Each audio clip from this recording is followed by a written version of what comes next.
Yo, what's up mga tol? Kamusta? Kamusta? So ayan, good morning, good morning. So ayan mga tol, nandito tayo ngayon sa sa area ulit ng tsuhin natin. Kasi nga mga tol, ang sabi niya may daw yung may paanak yung kambing niya. Pinastad niya to sa tawag dito, sa Dapold. Sa Dapold ni Boss Maloy. So shoutout sa iyo Boss Maloy. And yun nga, umanak na daw, and ngayon ko lang napuntahan. So ito papakita ko sa inyo mga tol. So let's go. So yan, bali ito nga pala. Ito may mga baba na rin yata itong mga to. Ayun, may maganda pa rin siya dun, no?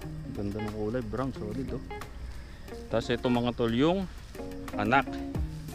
Ayan, oh. Tingnan nyo mga tol, oh, nagdapol yung kulay, oh. Kakulay siya nung ama. Bali, tatlo to ito di ba na? Triplets? Ano yung isa? So late nagkarne babae? Oh, sayang. Sayang yun mga tol. Pero yun nga, hindi naman maiiwasan yun.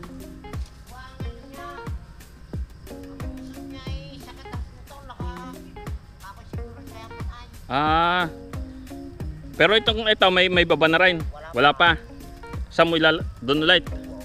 So yan ito. Ito may ito wala pang baba. Ito may baba na to. Doon din doon sa bago na. Sa itim. Ito sa itim si Loki na yung nakababa diyan mga tol ito. Dito sa isang to. So yun nga, ito yung mga paanak ni Thor. So yan, babae at lalaki mga tol. Babae at lalaki yan. Triplets nung inanak, kaso nga yung isang solid red hindi kumbaga hindi nakasurvive, patay na daw nung lumabas, sayang.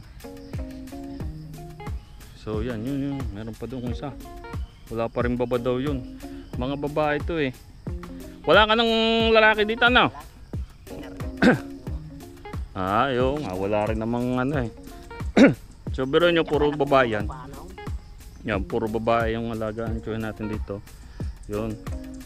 1, 2, 3, 4. Yan, mga apat na inahin. Tapos ito, may dalawang